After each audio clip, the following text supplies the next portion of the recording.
So, one of the books that I finished about maybe a week ago, which I mentioned in that other book blog that I was going to be getting from the library soon, was Resilience: Two Sisters and a Story of Mental Illness by Jessie. This is about her experience with bipolar disorder. She was not diagnosed with bipolar disorder until she's 50.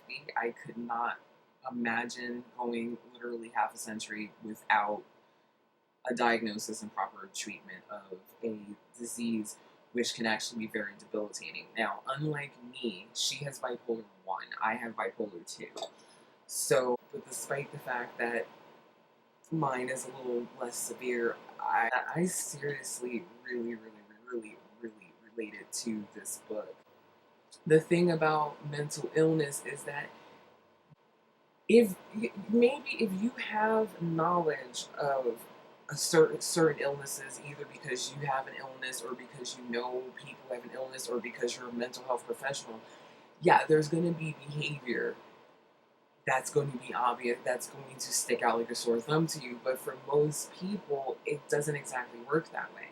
There's such a stigma on mental illness that I say we, including myself, we don't realize that the majority of people who have mental illnesses don't look like or behave what we think mental illness looks like. We, when we think of mental illness, we think of these dramatic movies where people are kicking and screaming in straitjackets and, being hauled off to asylum and drooling on themselves and fighting with themselves and, oh, the homeless people on the street stereotype. And in reality, a person with mental illness could be staring you in the face. I think it's like 1 in 10 people have mental illness. It actually might be more than that. It might be like 1 in 8 or something. But so it's statistically impossible that you don't know those people with mental illnesses, and you probably don't even know.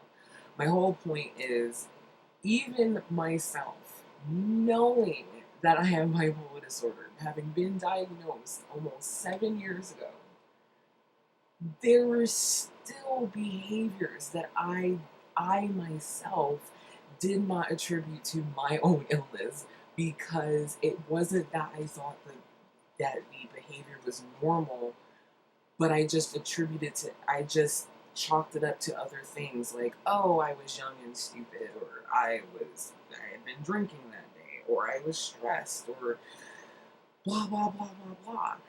And here I am reading this woman, her experiences, and it's just like exactly the same stuff I was doing. And I just kind of said, it kind of like brought it all together in a puzzle for me. And I honestly did not see those issues as it's obvious to me now, but it just dawned on me like, oh yeah. I noticed that the reviews on this book were a little more, not mixed, but generally the reviews are good. But I noticed that with some of the bad reviews, there was a consistency, so I wanted to address them just in case. Number one thing is, apparently this is not the kind of book you want to listen on audible.com or get it on a CD. Apparently has been very jarring for people. I'm not big on audio books, so I wouldn't know, but apparently it was just awful.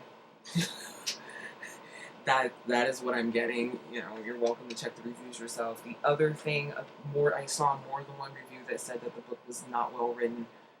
I cannot agree with that. Not that it was the best book I've ever read, but I didn't see how it was not well written. I think the reason why the book seems like it's not well written is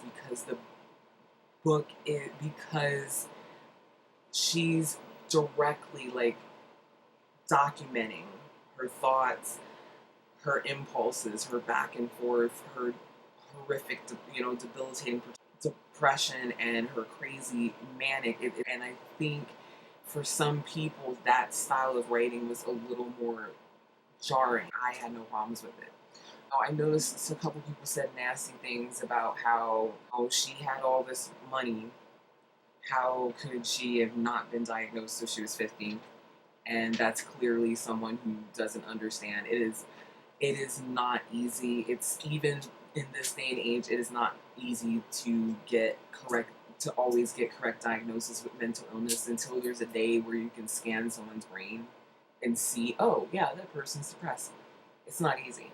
And there are many there like I just said about my own behaviors, there were people who've watched me behave certain ways and would not have said, looks like Joy might be mentally ill. It does not work that way.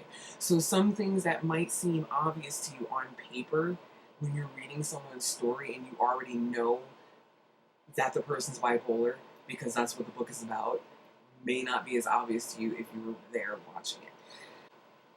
This kind of grated my nerves a bit, and this was the fact that a few people had pointed out that she is a person of privilege. Besides the fact that her family was basically wealthy, and she was a trust fund baby, and pretty much anytime she picked up the phone to call her mom or her sister Glenn Close after Glenn Close got famous, she pretty much got whatever she wanted. So apparently she's not allowed to write a book about her mental illness. I'm sorry, mental illness is not prejudice. It doesn't matter who you are, what gender you are, what race you are, how much money you have or don't have. It still sucks. So if you are specifically looking for a book about bipolar disorder, like maybe you know someone has bipolar disorder and you want to know more about it, what is bipolar disorder, this would not be the book that you would grab. It should not be the first book that you grab. Okay, I think it's a good book, but if you are just looking for what is bipolar disorder in particular, don't go for this memoir. I would read it a little later. And a couple people pointed that out, and I actually agree with it. Not because there's anything wrong with the book. It I can't explain why, but I agree with that. But I'm gonna stop talking about that. I think I rated it 4 stars. I very closely related to this book just when I just felt better about I just felt better. We may not have grown up the same way, and there's a lot of differences as far as how we lived, but as far as the actual disorder itself, there were very sobering similarities.